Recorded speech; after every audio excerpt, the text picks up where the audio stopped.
In three, two, one. Hello and welcome to another episode of the DTF podcast here on the Field of 68 Media Network. And ladies and gentlemen, what is that? That is a That bracket looks right there, that folks. looks awful lot like a bracket right there. That is a that looks bracket like. right there, folks. We got a bracket, and here's what we're going to do today on the podcast. We are going to fill out a DTF podcast bracket. We have three people on this show. You can see them right there. 1, 2, 3, right? Oh. And that means that if we all vote, there's no possible way for it to be a tie. So somebody has to get through no matter what happens. Right. Might get crazy, might get bonkers. I already know who Fanta has in the Elite Eight in the South region. So we'll see if he can get that vote through. We'll see what happens. But we're going to make this thing work. T.O., I'm going to give you first choice on which region we start with. Where do you want to go first? East. You want to go to the East? All right. We have Duke playing the winner of American and Mount St. Mary's. I think we all know what's happening there. Duke.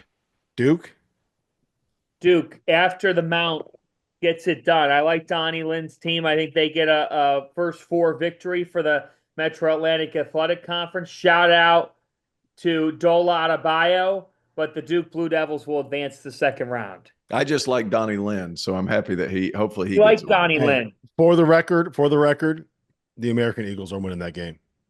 How about The that? American Eagles are winning that game. Dwayne Simpkins is going to get himself a win in the NCAA tournament. Shout out to Dwayne Simpkins, man. One of my favorite guys in college basketball. Hey, also Julian Iturbe plays, and he's from 15 minutes down the road from me. He plays for American, comes off the bench, good player. Dad played at Clemson. Oh, there you go. There you go. Boom. All right. Dude. The 8-9 game in this region, this is where it might start getting weird. We got Mississippi State and we got Baylor. Baylor is 4-6 without Josh Anjianmuna. I hope I got that name right. We call him Big Josh around these parts. T.O., who you got? Terrence? I heard nothing. Everything just went out right there. Okay. Josh, Baylor or Mississippi State? Who's winning? I'm going Mississippi State. I think they'll out-tough them. Yeah, I don't love the way Mississippi State is playing, entering the tournament, having given up 85 to Missouri and 93 to Arkansas and 87 to Texas and 111 to Alabama. But I'm going to take Josh Hubbard. I think he's the best player on the floor in this game. Baylor just has not been able to find any sort of defensive identity throughout the season. And they can be bullied. They can be pushed around, which is hard to believe. I am going to go with the Bulldogs. It is a clean sweep. Mississippi State is advancing. Oregon and Liberty. And I'm going to set this up for you guys. I think Liberty wins this game. I think that Oregon's got a small enough backcourt that Colin Porter and Caden Matheny are not going to get pushed around. I think that the addition of Owen Aquino in the offseason will probably provide enough size inside to deal with Nate Biddle. And I think Richie McKay is due. They play that same kind of slow it down, pack line. We're not going to get offensive rebounds. You're not going to run in transition on us. It's going to be frustrating dealing with it. And I think that Liberty pulls off the 12-5 upset. T.O., are you with me? You know what? I did a game for Liberty, and those small guards are a hassle. Porter, Matheny, both of those guys are good players. And they've been small their entire life. Like, it's nothing new to them. They're used to being small against bigger dudes, and they've always had success. And I'm going to be honest, like, this is a bad matchup for Oregon because you have to be really disciplined against Liberty. Not going to be an easy thing. I think they're going to be favored by 4.5, 5 points. I actually think Liberty wins this game outright because the style of play, how their offense matches their defense. And sometimes, like when these bigger teams play against these smaller teams, they feel like they have an advantage right away. And what happens is they get out over their skis trying to make plays because they feel like they're bigger, and it just doesn't work out that way. Liberty's really good at just stopping guys in their tracks. Zach Cleveland, we talk about those smaller guards. Zach Cleveland's a good player too. Oregon's talented, but I think Liberty wins this one because they're a hassle to play against. Liberty, Liberty, Liberty, Liberty. So the point doesn't matter. I put Oregon in my bracket, and I think that Dana Altman is consistently one of the higher variance coaches with a program that you're going to get when you're making bracket picks. If you had Oregon right now in the Elite Eight, I wouldn't mind it because of what their pod looks like and what else could. No, I'm saying, like, you don't know. They got hot and won the Players Era tournament. Fair. Fair. I'll give you that. Their best is good enough to compete with some of the best. I agree with that. I'd be surprised if Duke lost. Yeah, I agree with that. But like, look, if you look at Oregon on the offensive end of the floor, it's been a year where yeah, it's a top 40 group efficiency wise, but when Nate Biddle's your leading scorer, no offense, but the guard play has been inconsistent, as has the 3-point shooting. You know, Hmm. TJ Bamba's at 25%. Keyshawn Barthelemy got to give them a really good tournament. Like he's got to perform at a high level. And I think Shellstat or Barthelemy, whichever one of those two steps up. But you're right. I mean, the thing is with Liberty, they average 10 threes per game. And between Peter and Caden, is it Metheny or Metheny? Matheny. Caden Metheny, they play a deliberate, attentive to detail style that is very, very difficult to scout for and go up against. Hard to simulate that. Liberty has much a shot of anybody. So I picked Oregon, but I fully support the DTF bracket pick of Liberty because I do think Coach McKay is one of the most underrated coaches in the country. Love him. His Love team him. will It's my be, guy. if nothing else, Rob and Terrence, this will be close late. Yep, I agree. Fanta, we'll go to you first. Arizona, Akron. In the are you gonna those are your Ohio boys, right? And I'm taking them. I am Ooh, the taking John Zips. Gross and Akron to pull off an opening round shocker. And Tommy Lloyd's NCAA tournament struggles continue. Yo, Yes, I'm just gonna say for the record, I have Arizona. So I'm gonna let this is coming down. This is coming down to Terrence. I'm talking madness. Nate and Tavari Johnson combined for 27 points per game. Tavari shooting close to 40% from three. Akron's averaging 85 points per game on the season. 85 per game on the season.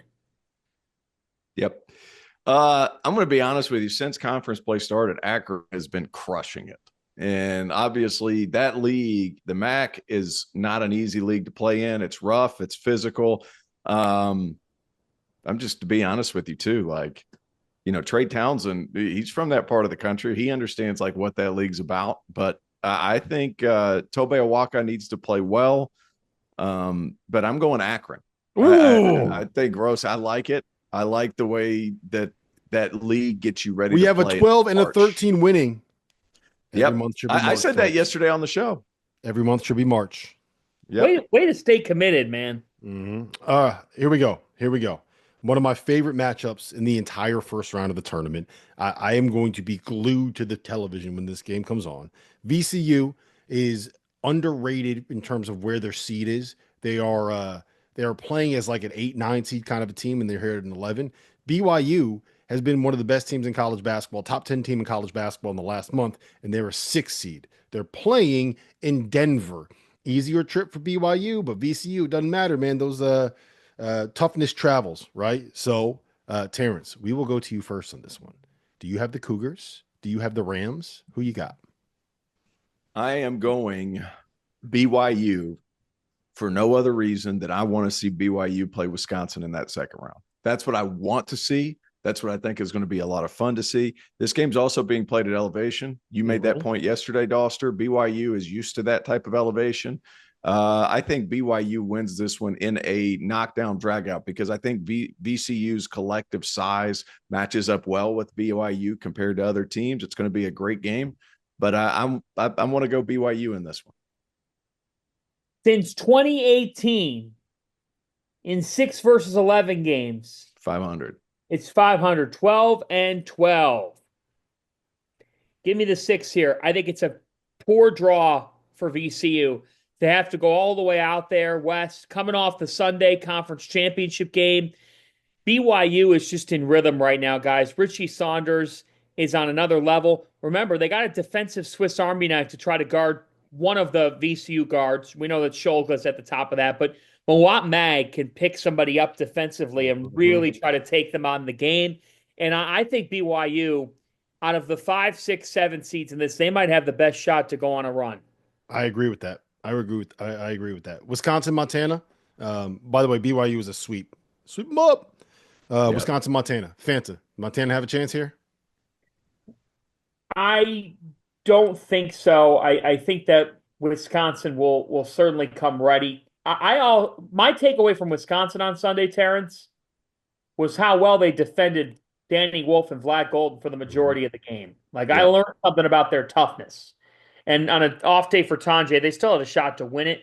Montana, uh, remarkable program on the Big Sky that has been a consistent winner, and they got a great name, Money Williams. Can you just hear that name going to break on CBS and Turner this later this week? Money Williams, He's got cash. to get hot, man. He's got to get hot. He's got to get hot and make He's some got to get hot. deposits. We just need at least one stretch where like he has a big dunk and then bangs home a three, and so the announcer can be like, "Money Williams taking it to the bank," and then you head to Yeah, break. and That's Joe what we need. Pridgeon. That's what we need right there. I have Wisconsin too, by the way. So To, your vote doesn't even matter here. Um, St. Mary's and Vanderbilt. I'm just gonna put Alabama through. Are you guys good with that?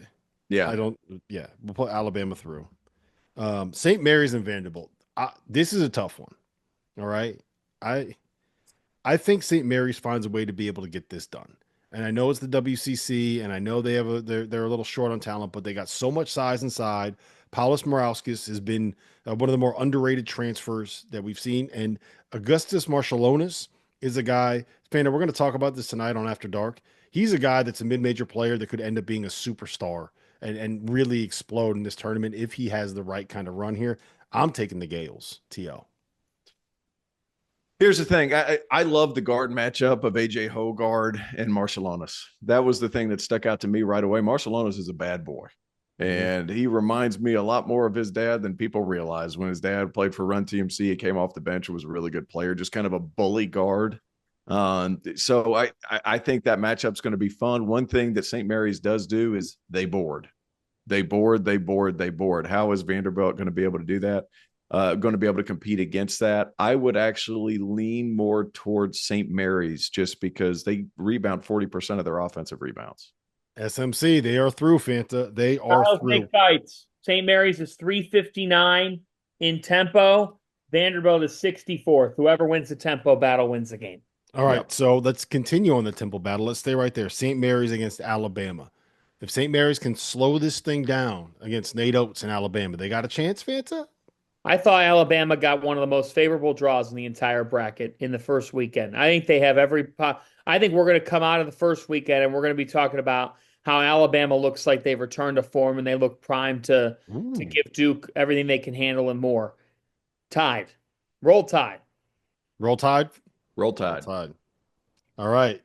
T.O., you said you wanted to see this matchup. You called for it. You begged for it, and you got it. BYU, Wisconsin, in Denver at elevation. Break it down for me, man. That last part makes me nervous because Wisconsin got visibly tired during that last game. You could definitely see that. I actually going to go. This is a tough one because I really like Wisconsin. I'm going Wisconsin. I'm going Wisconsin. A lot of scoring. John Tanjay gets to the line. He's going to be able to slow it down. It's going to be basically a home game for BYU because a lot of people travel up from Salt Lake or over from. I don't know the geography of the whole thing, but It's give kind of me down. with It's down down into same the difference. down into the Yeah, east. I don't. I've been so many places in the last 2 weeks. It's unbelievable.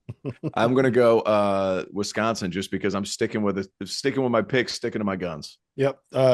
Fanta, this is going to be on you because I have BYU winning this game. I think that their physicality, their toughness, Mawat Mag is going to turn the water off for John Tanji, which is not easy to do, but he can do it. I have BYU winning, which means it all comes down to you. BYU, Wisconsin. Well, when I look at this game, it comes down to which supporting cast steps up more. So can Max Klesmet and John Blackwell be able to deliver things if Tanjay is getting taken away? And then on the other side, Richie Saunders has been getting his. But to me, they're really BYU is very dangerous when Trevin Cannell is knocking down threes. You know, he's shooting 43% from downtown.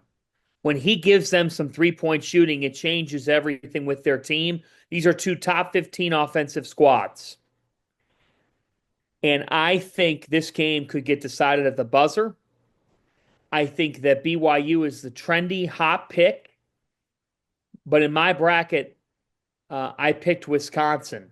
So I'm going to go with the Badgers here to grind it out and do just enough. I think they got a little bit more experience.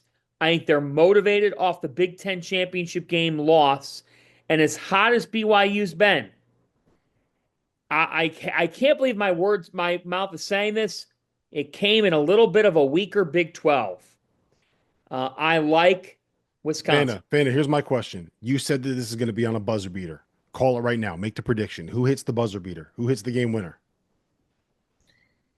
Well, I'm going to go with John Tonje. Tanji game winner. I think it All could right, be one of the we're best saving players in this. the tournament. I'm writing down the timestamp right here. Okay, I'm writing down the timestamp. If John Tanji hits a game winner to beat BYU and get Wisconsin into the Sweet 16, you are picking my lottery numbers for Monday morning.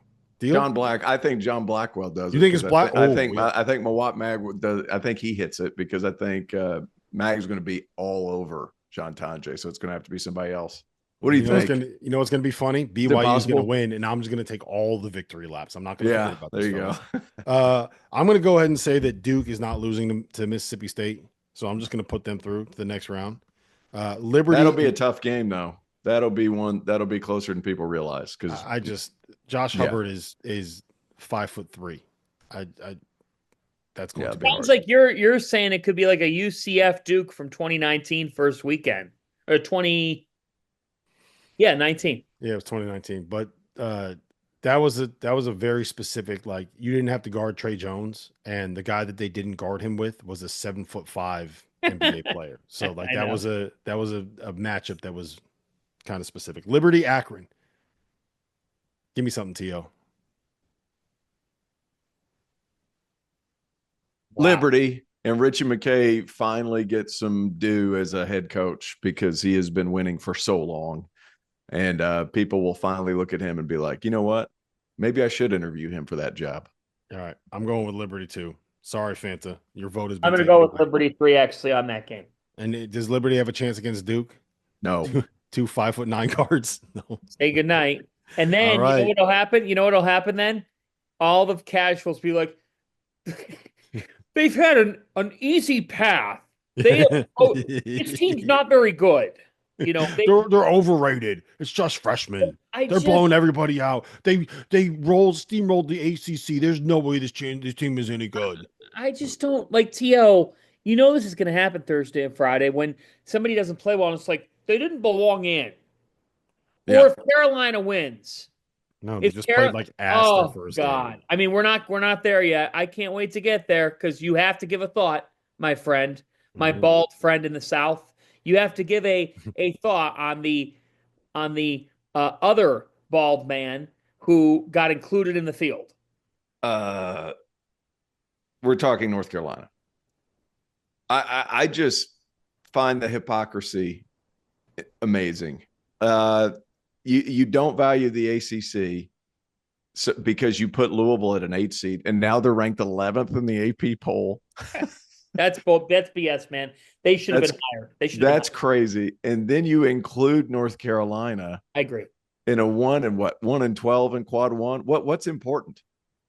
Brand or look, I'll say this. Here's my take on North Carolina. You can make a justification for any of those teams on the bubble, right? And if you get left out in this year's bubble, I don't think you really have a complaint because you didn't do enough. Boise State, don't lose to Boston College, right? West Virginia, don't lose to Colorado in the first round of the Big 12 tournament. Like Indiana, don't get 30-pieced 8 different times this season where people looked like it looked like you just quit on your team, right? There's no real, I don't think anyone has a real complaint. There's a justification for any team. You can point to whatever stat you want. The problem is when you have a semi-controversial addition and the guy that is the committee chair is the athletic director of the blue blood that gets put in with a 1 and 12 quad 1 record, it just stinks of corruption, and it does not look like it's on the up and up, and that is the problem. You cannot have a guy as the committee chair that is that has he wasn't in the room when they discussed North Carolina. No, but he talked about North Carolina every time they were discussing any other bubble team. Having snack time. Yeah, right. Like it's like the anything. appearance. The appearance is the problem. No, it's like anything. if you have a meeting in your company, a lot of the actual work to get things executed happens at the water cooler or the bar that night. Come on now. Yep. All right. Wisconsin, Alabama. Hey, just for the, I just don't understand what the thing is. And here's another thing too. Like, at what point is the NCAA become a participation thing when it comes to high ranking games and their schedule? Nobody gives a crap about your schedule. You got to win the games on your schedule. Mm-hmm. And here's the thing too, like, you want to talk about that something crazy unfair? Nike and all these opening champions, they schedule for them. The other schools don't have the option to get all those quad one opportunities. So they get them and they lose all of them. The only one they beat was a bad UCLA team who's in the tournament coincidentally. But when you talk about a win of quality, that's not really one in my mind. I understand the metrics, all that stuff, whatever. But to me, that didn't make sense when you compare it directly to West Virginia. And when West Virginia deserved to be in that field, now the governor needs to go dig a hole because like that now it's just like it's ridiculous, like enough. But at the same time, I don't understand how any of this makes sense. How you can speak out of both sides of your mouth and not value the ACC, but Louisville as an 8 seed, even though they are playing in Lexington, and we could talk about that later, and then give North Carolina a bid when they couldn't even hold their pants up in conference. Like, what are we? Do you just get credit for scheduling well? Because I thought the credit belonged to the guys who won games when they scheduled well. It's not fair. It's unjust to West Virginia. And if you've given us a set of parameters, and I'm doing work for the ACC network this week, like it's not what should have happened. And how they can look in the mirror and feel good about that decision is beyond me. Now, they play San Diego State. Could they beat San Diego State? They could. I don't think they will. But like, it's just one of these things where I can't believe at the expense of somebody else, you get to just put somebody in because you felt like it. That's what it looks like. But, here's, there was a couple of comments made nationally when it comes to why are we paying attention to the 30th and 35th best team in the country? Guys, I'm 37 years old. I still brag about the fact that I played 2 years in college and I made the tournament both years. That's what defines your season. Is it a good season? Is it a bad season? That's what defines your season. Did you make the tournament? Yeah, we made the tournament. Man, you guys must have been good. Mm-hmm. West Virginia now doesn't get to go to the tournament. Man, was their season bad in 20 years? It's bullshit. It's bullshit. So, like, that's kind of the thing that shocks me with the whole thing is just how flippant some of this was. Every bracketologist had them in. Had West Virginia in. Yeah. Javon Small's been an All-American. Do not tell me you left them out because they didn't prove something without Tucker DeVries. When they did, they won at Kansas. They were down multiple key players. They beat Iowa State in Morgantown. Like, come on, man. Yep. We see what's happening. Wisconsin, Alabama. I just can't. It would be a fascinating game. And I actually think Wisconsin matches up okay with Alabama because I think that Wisconsin can get the game slowed down. I think that they can grind things out on the interior. They've got the size factor. They actually have some versatility on the wings. And if they can shut down Youngblood and Filan from deep, maybe it gets interesting. And maybe Alabama goes sideways. But that's the formula for Greg Gard, is that his team out-defends Alabama and almost gets them sped up to a point that they start causing self-inflicted errors. That's the one danger with Alabama's playing style. Sometimes it backfires. But, man, that team went into the jungle and won. And I know they got steamrolled by Florida. We're going to talk about Florida later. Give me the Tide. I am not backing off Mark Sears right now. I'm not backing off Alabama. Yeah, I'm actually, Tio, I don't know if you're going to disagree with anything here, but I'm going with Alabama as well. And I just think that Wisconsin is trying to do what Alabama does, and I don't think you can beat Alabama trying to do what they do. So Agreed. I'm with Alabama here. Duke, Agreed. Alabama, champion of the East Region. Tio. It's going to be a hell of a game, and I hope we get it. Mm-hmm. I think Duke wins. I just feel like their collective size, they're just as fast as Alabama, but bigger. And they've got LeBaron Fallon, they got Grant Nelson. The Grant Nelson Cooper Flag matchup would be interesting. What's that section of Total Wine that's there? Exciting Whites. That's going to be right there in front of us at the 4 spot. So it's I think it's going to be fun to I think it's going to be a great matchup. It's going to be a lot of fun, but I think the difference is going to be Con Knippel and how good he is with the ball in his hands when he needs to play make. And that's where I'm going. So I'm going Duke. Yeah, people still don't realize how good he is. Fanta, do you disagree? Duke takes things away from your offense and Yes. extends out on the perimeter and makes you work for everything you get. And if you're going to beat Alabama, you have to be up in them. You have to make them uncomfortable when they're on offense. Because if you allow them to get comfortable, there's not many teams that can beat them when they get rolling. Duke's not going to allow that. I believe that Kava Malawach's rim protection. I believe that Tyrese Proctor shows his ability to remain composed under pressure. And I believe that if I'm looking at the two teams, at the end of the day, Duke has the best player on the hardwood.